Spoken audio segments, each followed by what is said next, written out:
Rossiyani iqtisodi charchab migrantlarga qiyin bo'ldimi? Assalomu alaykum aziz obunachilar, kanalimga xush kelibsiz. Bugun men umuman boshqa mavzu haqida video qilmoqchiman. Bilasiz, har videomda shu space texnika to'g'risida ma'lumot, prava to'g'risida yoki traktorga ish to'g'risida video qilardim. Bugun umuman boshqa mavzu, ya'ni Rossiyani iqtisodi va keyingi vaqtlarda migrantlarga qanday qilib ta'sir qilyapti, ana shular haqida batafsil aytib bermoqchiman. Ya'ni ko'rib turganingizdek, hozir mana traktorda ichidaman, traktor zavodi bo'lgan, hozir ish joyimdaman. Moskvada ishlayman, traktorchi bo'lib ishlayman. Xullas, hamma qatori men ham oddiy migrantman, men ham patent qilganman. Mana realni ish joyim. Endi hozir ish jarayonini boshlayman, ya'ni nima ish qilaman traktorda, qanday ishlarni qilaman va Rossiyani iqtisodiyoti haqiqatan charchaganmi va migrantlarga qanchalik bu ta'sir qildi, shular haqida batafsil o'z fikrimni aytib boshlayman. Qani ketdik azizlar. Xo'p, o'zimni ish jarayonini qisqacha aytib o'tay. Boshida mana shu o'zimni ish joyim, mana bu yerda ekskavator, mana bu meni toychog'im traktor. Xullas, qiladigan ishim, ko'rib turganingizdek, yomg'ir yoqqan. Mana shu yo'lda, yana bu yerda samasval o'tib qaytadi, texnikalar o'tib qaytadi. Mana shuni hozir mana odamlar ham yuribdi. Kavush bilan tozalab chiqishim kerak. Ana shunday. Mana bu yerda qarang, ish urra ketyapti, ekskavator. Hop, yana boramiz hozir. Ana yerda kran mashin. Xullas, bu yerda piltalarni taqab tashlagan, ana yerda ham ekskavator ishlayapti katlamanda, materiallar to'lib toshib ketgan. Ish qizg'in, ish avjida. Ana shunday gaplar. Xo'p, ana endi Rossiyani iqtisodi va unga migrantlarga qanchalik ta'sir qilyapti? Ya'ni haqiqatan migrantlarga juda ham qiyin bo'ldimi? Shular haqida ma'lumotni boshlaymiz. Qarang. Tan olib aytish kerak, 2023-yildan boshlab migrantlarga nisbatan Rossiyada ancha tekshir ko'paydi. Karrasiga ko'payib ketdi. Buni tan olish kerak. 2023, 2024 va 2025 desam ham adashmayman. Ana shu yillarda haqiqatan realni o'tda juda bir kuchli rejim bo'ldi, tekshirlar ko'payib ketdi. Buni hammaning xabari bor. Misol uchun o'zim Moskvada ishlasam, ne только Moskvada, Rossiyani hamma oblastlarda tekshir juda ham kuchayib ketdi.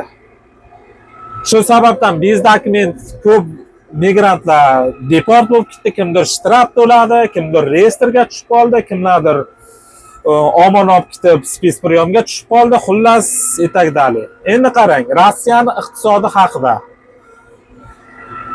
Rossiyani iqtisodi mana bu yilki 5-yil ko'rib turibsiz, bular hozir SVOda, ya'ni voyenniy operatsiya degan boshlagan. Haqiqatan mana shuni ta'siri bo'lib, Rossiyada to'g'risini aytsam, YouTube'ga kirasizmi, qayerga, men Telegram gruppaga kirasizmi, qayerga kirsangiz shu Rossiyani iqtisodi charchagani, Rossiya qiynalayotgani, nima deydi, migrantlarga o'ta bosim kuchayib ketgani haqida shunchalik shov-shuv ko'tarilib ketganki, aqlingizda ozdirib yuboradi. Ular gapini eshitsangiz, xuddi misol uchun deylik, O'zbekistonmi, Tojikistonmi, Qirg'izistonda turgan akalarga ko'rsa, xuddi bir Rossiyani ko'chalarida yurib bo'lmay qolganday taassurot qoldiradi. Ana endi mana o'zim realni hozir ish joyidaman. Qarang. Rossiyani iqtisodi charchaganini eng birinchi belgilaridan biri bu kursga qarab aniqlasa bo'ladi. Ya'ni bilasizlar, mana Rossiyaga ishlagandan keyin mana men ham sizlar qator oylik olaman. Misol uchun soatiga 700 rubldan ishlayapman. Oylik olgandan keyin shu hamma qatori o'zimning ham ro'zg'or bor. Shu bola chaqamga, ota-onamga jo'nataman. Hamma migrant qiladigan ishi. Oylik olasiz, patent to'lovini qilasiz, uyga jo'natasiz. Endi hozir mana shu bugun qarang, 28-may 2026-yil sanasi bilan hozir video qilyapman. Yana qaytarib o'taman. 2026-yil 28-may sanasidan mana shu videoni hozir qilyapman. Shu bugun kursga qaraganda so'mga hisoblaganda mana biz O'zbekistonga jo'natguncha agar kartaga bo'layotgan bo'lsa so'mda jo'natamiz bilasizlar yoki dollarga jo'natsa ham bo'ladi. 162 yu qancha? Xullas pashti 163 so'mga yetgan 1 rubl. Qarang, tasavvur qiling. 163 so'm deb olaylik. Xo'p, 62 so'm deb olaylik. Bu cheris juda bir udar zo'r kurs bu. Juda ham baland, har tomonlama uyga pul jo'natsa bo'ladigan kurs. Har tomonlama. Migrantlar uchun, lishni o'zi uchun. Dollarga qaraganda, dollar tak 100 dollaringiz xullas plus minus 7300 rubl bo'lar ekan. Plus minus endi yaxshi ilovadan jo'natsangiz 7300, 7350 ana shunday, shu atrofda. Ya'ni 100 dollar. Endi qarang. O'tgan yili, undan oldingi yillar deylik, shu tekshir kuchaygan vaqtda agar solishtirganda rubl 125, 130, 140 jo'natsak xursand bo'lib qolaydik, gapni ochig'i. Dollar o'sha vaqtda 9000, 9500, pashti 10000 rubl 100 dollar ana shunday bo'lib turadi. Demoqchi bo'lganim, naborat hozir misol uchun yillab shunday narsa davom etgandan keyin iqtisod charchash kerak, lekin realni olib qaraganingizda hozir Rossiyaning rubli ancha-muncha mustahkamlandi. Ya'ni zo'r kurs bo'ldi. Ayniqsa migrantlar uchun. To'g'ri, misol uchun oylik patent narxlari oshdi, dokument narxlari oshdi. Narx-navo endi u faqat Rossiyada emas, boshqa davlatlarga ham, hamma, даже Yevropa davlatlarga ham yildan yilga baribir narx-navo oshadi. O'sha misol uchun eng mashhur arab davlatlari bo'lsin, Saudiya Arabistoni, Dubaylarida ham o'shada ham narx-navo oshadi baribir. Narx-navo oshmagan davlatda o'zi yo'q, hatto Amerikada ham. Hamma joyda. No, lekin kurs oshgandan keyin o'sha narx-navo oshganda o'rnini qoplab boraveradi. Hozir qarang, misol uchun oldin deylik 1000 rubl jo'natsangiz O'zbekistonda 120 ming, 125 ming so'm bo'layotgan bo'lsa, hozir 1000 rubl jo'natsangiz 162 ming, 163 ming so'm bo'lyapti. So'mda aytyapman. Hisoblab. Mana shu kecha kunduzda bo'layotgan holata ba'zilar. Demoqchi bo'lganim nima? Iltimos qilib qolay edim sizlardan. Bir juda bir shov-shuvli g'iybat videolarga ham, ayniqsa YouTube'ga ko'p ham ishonavermaslik kerak. Ko'p ham. Sababi turgan turishi g'iybat, vahima, qarasangiz Rossiyani bo'ldi, iqtisodi charchadi, qiynaldi, u bo'ldi, bu bo'ldi. Akalar, men realni mana o'zimdan kelib aytay, o'zim. Ish mana qarang, realni. Ana yerda ekskavator ishlayapti, u ham soatiga 700 rublni oladi. Xuddi menga o'xshab. Oyliklar o'z vaqtida. Har tomonlama ish postoyanni ish urra ketyapti. Bo'lganda ham minimalka 8-9 soat ishlash yo'q. Kuniga 10 soatdan kamida 11 soat, 12 soatgacha ish ketyapti. Endi 700 rubldan hisoblang. Realni aytishadi-ku, oshing halol bo'lsa ko'chada yeganlar. Shuning uchun men misol uchun oladigan oyligimni yoshiraman. Ana endi qarang, mana bu yerda kran moshim. Mana ish urra ketyapti u. Ana endi qarang, mana bu yerga e'tibor qiling. Ekskavator, tak yaqinlashtiray. JSB traktor, ana yerda teleskop og'irchik.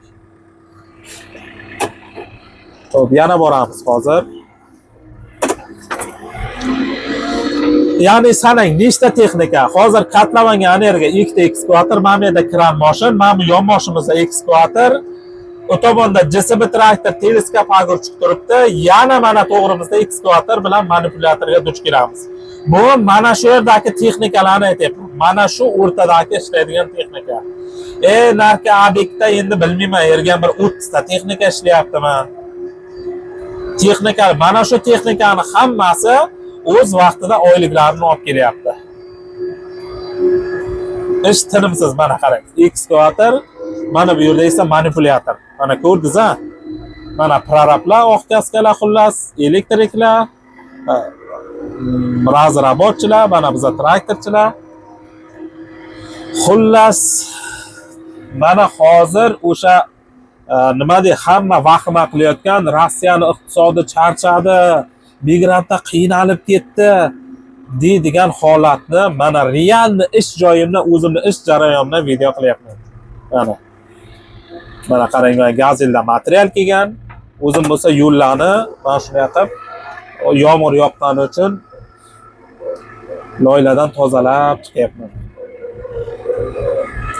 Iltimos, yana bir bor aytaman, boya ham aytgandim. Shu mana shunday bir shov-shuvli, bekorchi gap, bo'lmagan gaplarga ishonmaysizlar. Rossiyani iqtisodi charchasa, mana bunday qilib bir hindlar bilan yo bo'lmasa boshqa davlatda yana migrantlar bosib ketmaydi. Migrant kelyaptimi, migrant ishlayaptimi? Demak, bilingki, u davlatning iqtisodi ancha-muncha mustahkam bo'ladi. Ancha-muncha yaxshi bo'ladi. Shuning uchun hech qanaqa g'iybat, hech qanaqa yolg'on ma'lumotlarga ishonishni keragi yo'q. Realni mana ishim. Mana qarang. Furada hozir yaqinlashtirib ko'rsatay. Mana fura kelib turibdi. Ana shuni ichida qancha material, mana shuncha odam, shuncha material bilan turbalar turibdi. Endi o'zingiz o'ylang, agar krizis bo'layotgan bo'lsa, iqtisodi charchagan bo'lsa davlatda, shunchalik ish ketadimi? Shunchalik. Hali ham stroykamiz juda ham bir katta gektarli stroyka emas, gap ochig'i. Agar men ishlaydigan shunday katta joy bo'lganki, uni ichiga bilmayman bir 5000, 6000 ta ishchi, bir 200 ta, 250 ta texnika, endi o'zimni ko'rganim. Ana shunday joylar ham bo'lgan. Mana ko'rib turganingizdek, yo'lda chiroyli bo'lib ochilib qolyapti. Asta-asta shoshmasdan ishlab boraveraman. Hamma qatori oddiy traktorchi, hamma qatori oddiy migrant, xullas mana shunday.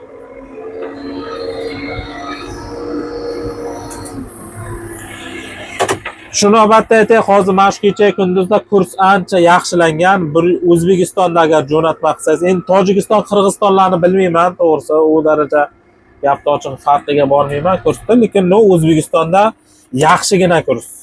O'zbekistonda yaxshi bo'lgandan keyin tabiiyki Tojikistonga ham, Qirg'izistonga pul jo'natsangiz ham yaxshi kursda bemalol pul jo'natishingiz mumkin. Bu realmi. Ana shunday. Shuning uchun akalar, agar misol uchun Rossiyaga ishlamoqchi bo'lsangiz, agar deylik misol uchun siz O'zbekistondasiz, Rossiyaga barib qiziqasiz, Rossiyaga ish qanday ketyapti ekan, qanday bo'lar ekan borsam, hech qanday kallani burmasa Rossiya gaziga bosib kelaveringizlar. Faqat realni aytaman, to'g'ri, tekshir kuchaygan. Ya'ni qanday tekshir? Dokument tomonlama juda e'tibor kuchayib ketgan Rossiyada. Dokumentga juda kuchli qarayapti. Oldingida bunday bir bez dokument spokойно yurish yo'q. O'ta qattiq qarayapti, to'g'ri bu tomonlama. No, lekin shunga yarasha ish ham ketib turibdi. Mana o'zim ancha yildan beri, misol uchun, mana shu 2020-yildan beri texnika haydaydigan bo'lsam, hali bir Rossiyani bir bo'ldi, krizis bo'lib ketdi, qiynalib ketdi deb odamlar vahima qiladi-ku, ish topilmadi, hamma migrant ishsiz qolib ketdi deb shundaylar vahima qiladi, hayron qolasiz. Ana shundaylar vahima qiladi. Shunday narsalar meni boshimdan o'tgani yo'q. Men kelaman, hamma qatori patentimni, dokumentimni pariyatga qilaman. Ko'rib turganingizdek mana ish, pravalarim, patentlarim bor, dokument pariyatga. Misol uchun o'sha pravamni 2019 olgandim. Shundan beri shu prava bo'yicha texnika sohasida ishlayapman. Xudoga shukr, normal. Ro'zg'orim Xudo taologa ming qatla shukr, yaxshigina yurib turibdi. Ana shunday akalar. Shuning uchun Bo'lar bo'lmas yolg'on ma'lumotlarga ishonmaymiz. Faqat harakat, Xudo taolo aytgan-ku, sendan harakat, mendan barakat degan. Agar bizada harakat bo'lsa, Xudo taolo albatta barakasini beradi. Mana ko'rib turganingizdek, to'g'rimni ham akalar turibdi mana. Shu razravodchi akalar. Shular ham normalni ishlab oymoy oyligini o'z vaqtida olyapti. Misol uchun mana yerda suvarchiga aka bor, mana vaqt qilyapti. Realni demoqchi bo'lganim, realni o'zimni ishlaydigan holat va ish jarayonini bitta stroykada bo'ladigan holatni ko'rsatdim. Mana realni. Mana shunday. Mayli akalar, hozir tak videomiz ham gap bilan 15 minutdan ko'proq video qilib qo'yibman. Ancha cho'zilib ketdi. Mayli, shunday bo'lsa ham shu videoni imkon qadar oxirigacha ko'ring. O'zimni realni ish joyim, o'zimni fikrlarimni bildirganman. E'tiboringiz uchun rahmat. Agar kanalimga yangi bo'lsangiz, podpiska va bitta kanal like bosib qo'yishni unutmang. Bu men uchun bir katta motivatsiya, qo'llab-quvvatlash bo'ladi. Endi bu like ko'pchilik aytadi, nima buncha like bilan podpiskani so'raysiz ham. Bu misol uchun bizga bir so'm pul to'lamaydi. Bu nimasi motivatsiya, katta ishtiyoq beradi bizga. Bir nima deydi, shunchalik bir xursand bo'lamizki, sizlarni o'sha har bir bosadigan like, podpiskalaringiz bir biza uchun to'g'ri aytsam bir tilla topgandek gap torchig'i. Shunchalik bir xursand bo'lamizda. Sizlarni layklaringiz bizani shu tillomizga teng. Ana shunday. Mayli akalar, sog' bo'lasizlar. Bu videoni imkon boricha o'z yaqinlaringizga podelitsiya tarqating. Albatta siz ham mana shu xorijda, ayniqsa Rossiyada ishlayotgan bo'lsangiz, o'z fikrlaringizni kommentariyaga yozib qoldiring. Sizlarning fikrlaringiz o'ta muhim, qiziq. Kelgusi sonda ko'rishguncha sog' bo'ling, omon bo'ling.